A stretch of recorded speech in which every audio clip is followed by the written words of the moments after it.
Bonjour à tous. Aujourd'hui, je vais vous présenter une nouvelle leçon. C'est la leçon de la phrase.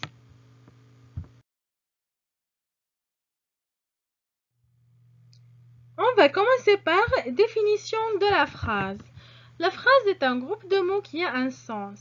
Elle commence toujours par une majuscule et se termine par un point. Le point peut être un point simple, point d'interrogation, point d'exclamation ou bien point de suspension.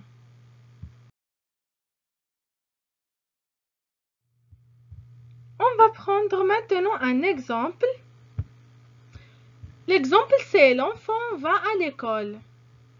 Cette phrase commence par la lettre L qui est une lettre majuscule et se termine par un point. On a ici un point simple. Et toute la phrase c'est un groupe de mots qui a un sens. Maintenant on passe à la composition de la phrase. Généralement, la phrase se compose d'un sujet, un verbe et parfois un complément. On trouve dans une phrase des adjectifs, des déterminants, des adverbes, etc. Maintenant, on va passer à la phrase verbale et la phrase nominale. On va commencer par la phrase verbale. La phrase verbale est la phrase qui contient un verbe. Par exemple, il joue au football. Cette phrase contient un verbe, c'est le verbe jouer. Alors, c'est une phrase verbale. Et la phrase nominale, c'est la phrase qui ne contient pas un verbe. Par exemple, un verre d'eau. Comme vous remarquez ici, on n'a pas de verbe dans cette phrase. Alors, c'est une phrase nominale. Maintenant, on passe aux éléments de la phrase. On va commencer par le sujet ou bien le groupe nominal sujet. C'est l'être ou l'objet qui exerce l'action du verbe. Généralement, il se place avant le verbe et on peut le remplacer par un pronom personnel.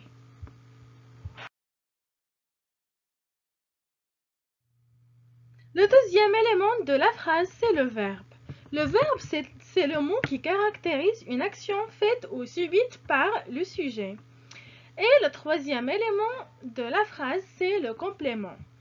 Le complément, c'est le mot ou bien le groupe de mots qui complète le verbe auquel il est rattaché.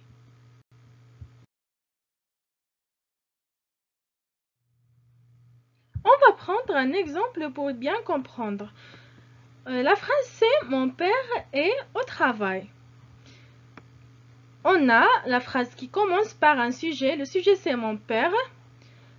Ensuite, le verbe, c'est le verbe être conjugué au présent de l'indicatif. Et le complément c'est « au travail ».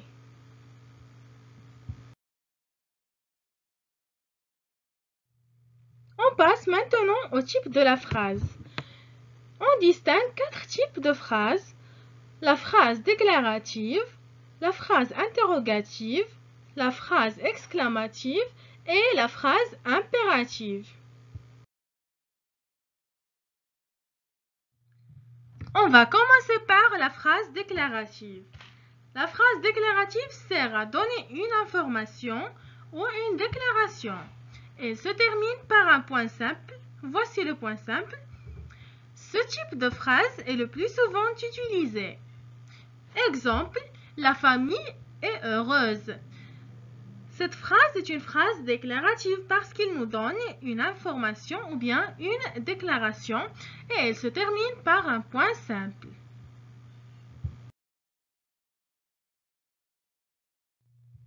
Le deuxième type de phrase, c'est la phrase interrogative.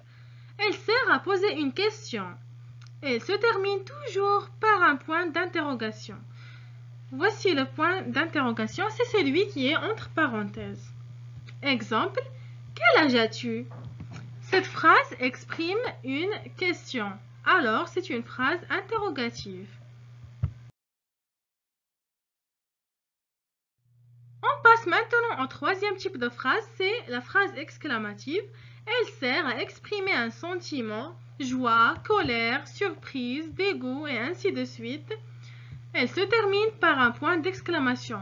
Le point d'exclamation, c'est celui-là qui est entre parenthèses. Exemple, quel beau temps! Cette phrase exprime un sentiment et elle se termine par un point d'exclamation. On passe au quatrième et au dernier type de phrase, c'est la phrase impérative. La phrase impérative sert à exprimer un ordre, un conseil ou bien une interdiction. Elle se termine par un point simple ou bien par un point d'exclamation. Exemple, faites attention. Cet exemple exprime une interdiction. Deuxième exemple, donne-moi mon cartable. Et ce dernier exemple exprime un ordre.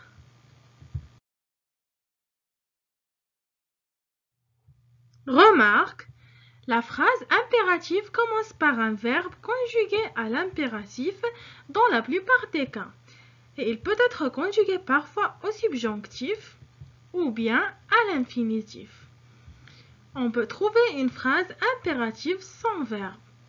Par exemple, baignade interdite. Cette phrase est une phrase impérative qui ne contient pas de verbe.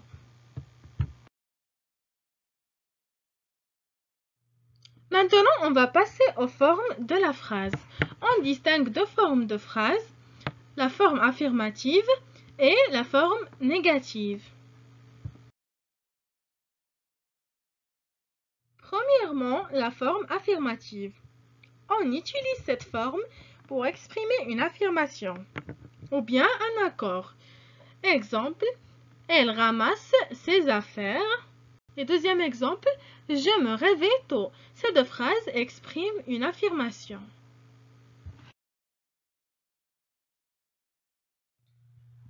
On passe maintenant à la forme négative. On utilise cette forme pour exprimer le désaccord. Et pour exprimer le désaccord, on utilise les adverbes de négation qu'on a étudiés dans la leçon des adverbes. Par exemple, ne pas, ne plus, ne jamais, etc. On va prendre ici deux exemples. Le premier exemple, tu ne vas pas voyager avec nous. Et le deuxième exemple, elle ne sera jamais prudente. Ces deux phrases sont à la forme négative. Elles expriment le désaccord et la négation.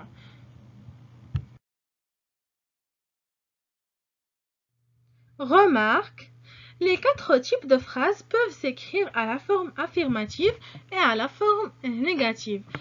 Alors, on comprend de cette remarque que la phrase déclarative, la phrase interrogative, la phrase exclamative et la phrase impérative peuvent s'écrire à la forme affirmative ou bien à la forme négative.